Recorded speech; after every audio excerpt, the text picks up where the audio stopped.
Welcome to yoyo cine talkies.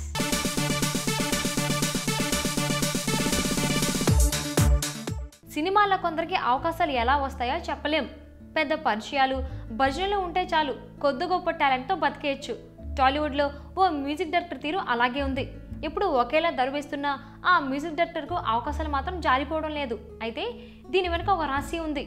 అదేంటో ఆ music director ఎవరో ఈ స్టోరీలో చూడండి.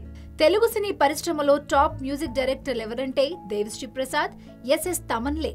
దేవిని కాస్త పక్కన పెడితే తమన్ విషయంలో చాలా విమర్శలు వినబడతాయి. అన్ని సినిమాలకు ఒకేలాంటి మ్యూజిక్ ఇస్తాడని, పాటలు కూడా జనాలను అంతగా ఆకట్టుకోలేవని అతనిపై విమర్శలు వినబడతాయి.